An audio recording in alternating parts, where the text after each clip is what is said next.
Hi, this is Freddie Spencer reporting after the Czech Grand Prix at Brno. Now, before we get into the race weekend, I want to talk about a rider that passed away this week, Ángel Nieto.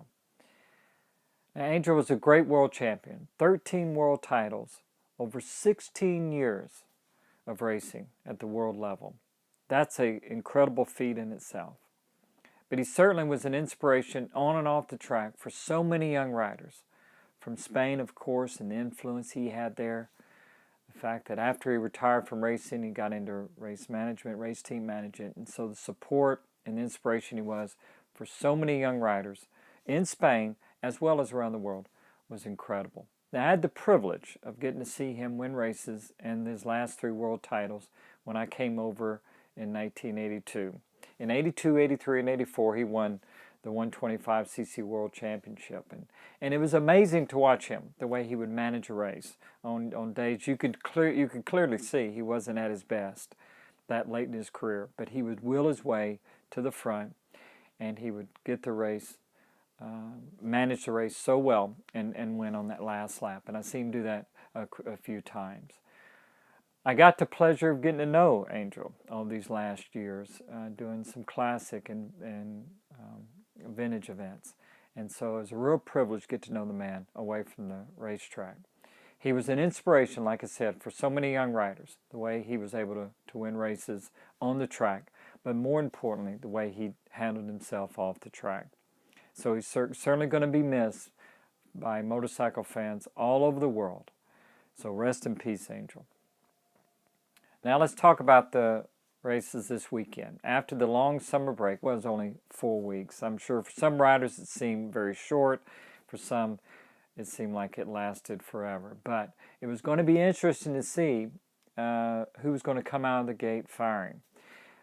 Certainly, if Márquez could maintain that momentum that he had built up specifically over the last 3 races. Because if you look at before the summer break in those last 3 events, he was behind over 30 points, 37 points.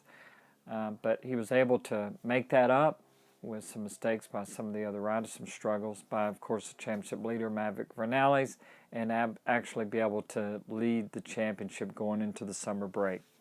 Now, him and his teammate, along with Cal Crutchlow, they did a two-day test at Brno over that summer break, and it may have been one of the smartest things they've ever done. Now, the racetrack at Brno is not a track that seemed to suit Marc Márquez and Honda over these last few years. And let's talk about maybe a couple of reasons why. I remember the first time I went to Brno. It was the first year that they were having a Grand Prix there. The track had just been built. This was 1987. And one of the first things that I liked about the racetrack was the fact that it was a big circuit, high-speed corners, not a track where you could be very aggressive on the bike, but it was more of a finesse circuit. And it was certainly a track you spend a lot of time on the edge of the tire. It requires the motorcycle to have the ability to be able to change direction with those big S's and be able to do it at a pretty high speed as you're accelerating, so it requires the bike to be able to have those characteristics. The other thing is, because you spend a lot of time on the edge of the tire there, throttle control and finesse. And that certainly was critical back in my day on the 500 Grand Prix bikes where you didn't have the electronics. But it still is even today. Certainly a requirement for the rider to be able to have good finesse. Even though with electronics you can make some adjustments there. But it was going to be a track that maybe the Honda was going to struggle on. And so I know that probably the Yamaha guys were certainly looking forward to getting to Brno because they've won there. The Yamaha has certainly won there the last couple of years. Now, Dani Pedrosa did win there in 14 on the Honda. And Cal Crutchlow won there on the Honda last year in mixed conditions. But in normal conditions, in normal dry conditions, it seemed like maybe it was a good track for the Yamaha. You would think maybe it'd be a good power track for the Ducati with the horsepower. And this year with the Ducati seeming to have some of their handling issues more in the controls. Divioso has shown that it maybe is going to be a strong track for them. But you can never guess what the weather's going to do, and that was certainly the case this weekend with the rain on Friday, and then of course the track was dry for qualifying. But it looked like it was maybe going to rain on Sunday, as it did. But let's talk about qualifying. The 2 Hondas were up front, and Valentino Rossi was the rider that got in between them. Valentino showing that he still has the speed to be able to get that job done, and so it was great to see that. But the rider who we were keeping an eye on was, of course, Maverick Viñales, to see if he could maybe break the streak of kind of some subpar races that he's had since he had that last win in May, way back in May at the French Grand Prix. He talked about that he was certainly knows that he was struggling with that. He wanted to come back strong, start in the second half of the season. And maybe there was still some issues for him deciding on which chassis he wanted to use, either 2017 or the 2016, because he's supposed to have both bikes, both his bikes, one with the older chassis, one with the new chassis. Now, Valentino Rossi has been focusing on that 2017 chassis and getting the bike set up for that, just for that bike or that chassis. And I think that's probably been good for him, because you can just focus on that. If that's the one that Yamaha, and that's the direction they want to go with those characteristics of the 2017 chassis, you really need to maybe put your focus on that instead of trying to, split the difference, 50% on one bike, 50% on the other. Anyway, that was, I think, part of the thing that I was concerned of, and see if Maverick could work through, is getting that focus back like he had when he won the race, those first three races, when his confidence was definitely up. At the start of the Grand Prix, the start of the race on Sunday, the only rider that chose not to have a medium rear rain tire was Márquez. Let's talk about the mindset a little bit from the rider's perspective of starting a race in conditions where it's not all wet or it's not all dry. As we saw, the track was drying. You could see it on the warm-up siding warm-up laps before the start of the race. And so what is the rider thinking about there? One is you want to get a good start. Because the track's not completely dry and you got that drying line, that actually narrows up where the amount of racetrack that the riders will be using. And so you want to get a good start if possible. And I certainly, that Mark was thinking that.